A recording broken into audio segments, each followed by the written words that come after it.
I beg your pardon. Let me bring in Bashoro in Iyanokwaja. Good morning. Morning. Thank you for calling in. Yeah. Go ahead, please. Yes, sir. I'm very, very grateful for Liborous. My brother George said something just jokingly that his Liborous name among the list. He responded. These are the problems we have in the country. These are the type of human beings that are in this country. Every time he comes on here, I always love him. He will talk on bias. When he started this war, somebody will think he's supporting somebody. But we'll look at his analysis about Wike and Bar now. He's an objective person, and when he's talking law, he brings law to a layman. Somebody that does not even taught before war or secondary school will understand law from him. My brother, this country is in state of anarchy already. Look at what I said, what he drew our attention into now about the Constitution. That no less than 14 can make a House of Assembly. All over the country, don't run 5 months from for about 6 years. All of them are just doing this rubbish. Liborous, God will come to bless you. One day your godfather will come and you get out your head. Thank you. I love your analysis. To come to the issue of who makes peace, my brother, it's one that should make peace. Thank you very much. We can not losing anything at all. He's performing. His name is ringing bell in the country. He's the one that has been distracted. And one thing I don't want to dwell on that one. No, my nature doesn't hate anybody. I hate anybody that's an increase. Okay. Well, thank you very much, Bashoro, for calling in. First of all, his good wishes to you, you've acknowledged. I mean, the man wants to have seen you as an SAN before now. But seriously, and even that one, we're serious about that as well. But seriously, what's the way out, Liborous? What's the way out? Because it's like everybody knows what's going on. And you just landed, your commentary just before I had to break away to take that call, was that would the FCT minister have taken this kind of a thing if he were in place? And people the answer is clear no. Yes.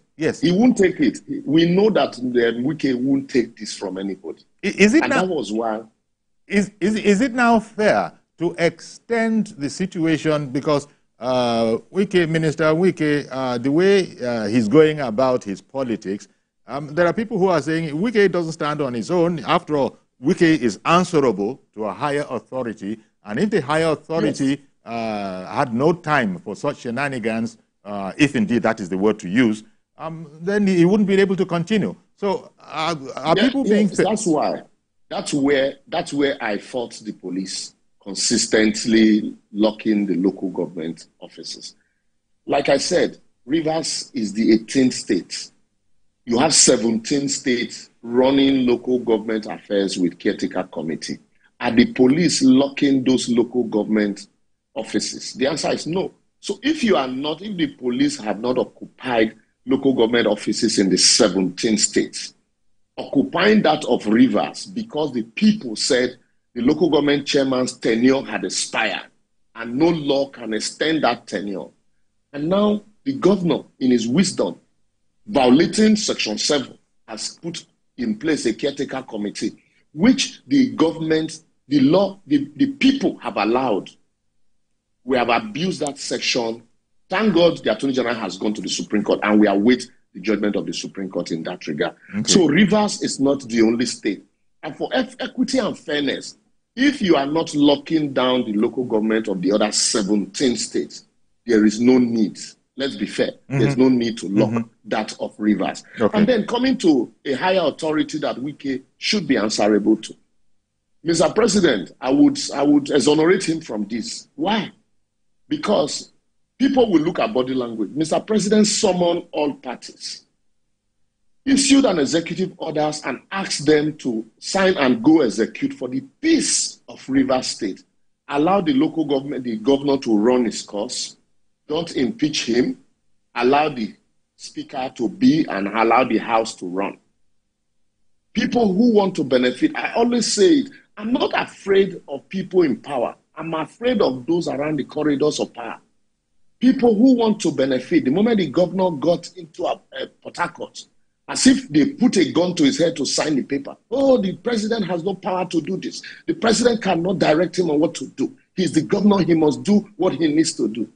And at the end of the day, that agreement, that solution, political solution to the quagmire collapsed. And so now both parties are back to the trenches and everybody is struggling to collect the green barrel. Okay, so, let me bring in Uche. Uche has been waiting to join the conversation. Uche in Nnewi, Anambra State. Good morning to you, sir. Yeah. Good morning, Uncle Yori. Thank you for calling in. Good morning, our son. Liborous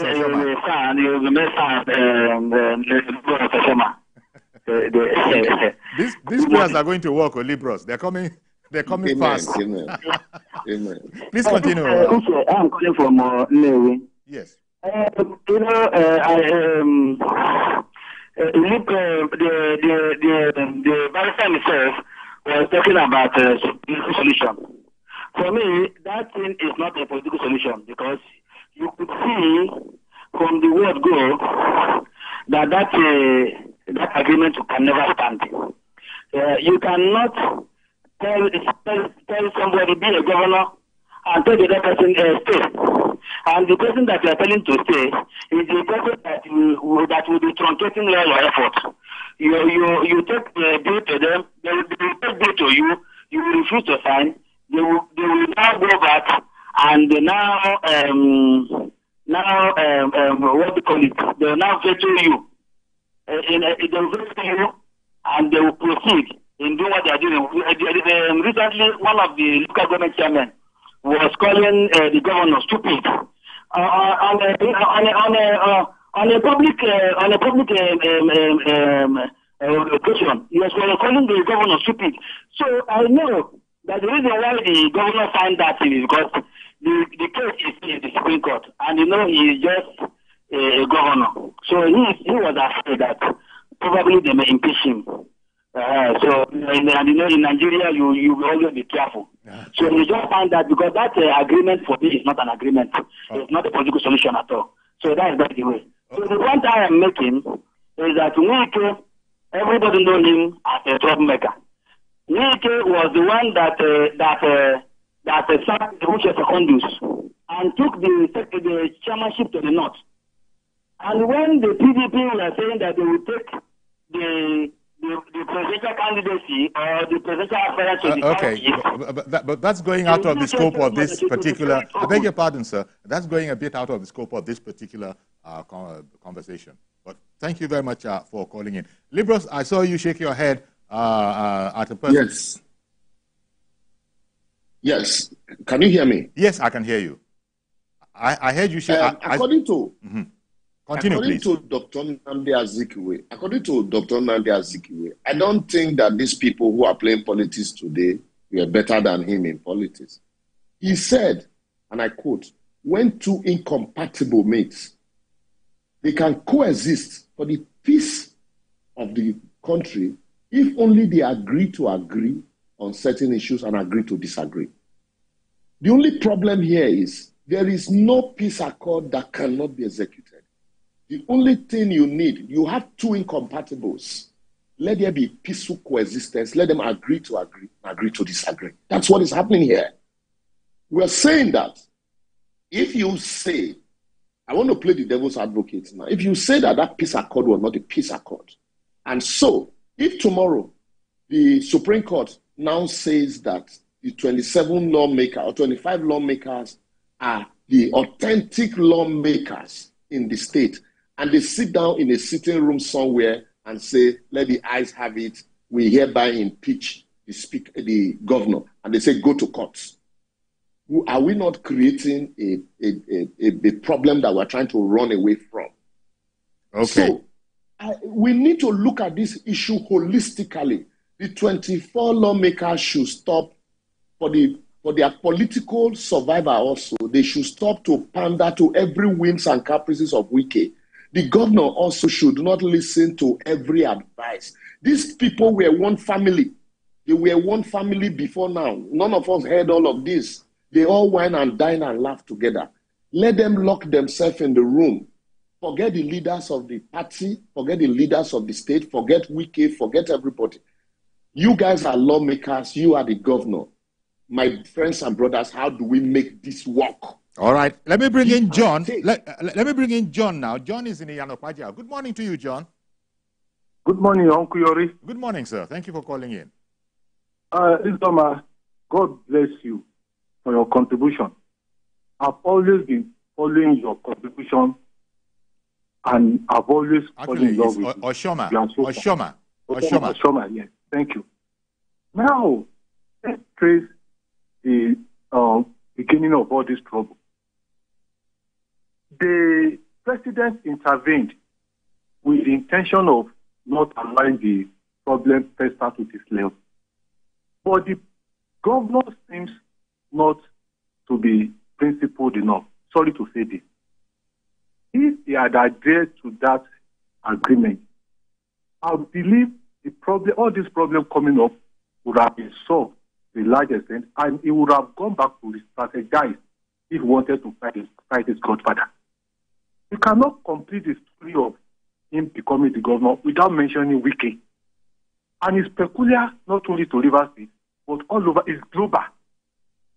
So when people were pushing him on telly, he agreed he had the villa only for him to get to Rivers and renege and repudiated the agreement already reached. You don't do things like that. Now, I want to appeal to the two sides. They should solve this problem by going back to what the president has already, what he initiated. That is the solution to it. All this logjam, all these legal tussles will continue to until the term of his tenure will end and will not be able to achieve anything. God save Rivers State. Thank you very much. Thank you very much for calling in. Liborous, as the time is running down on the program, I wanted to ask you that, suggestion that's just coming from John there in Iyanopaja. Is there still room for the governor to, retrace his steps, go back in time to what the president proposed, and for good to come out of this? Is that option still open, looking at all that has happened?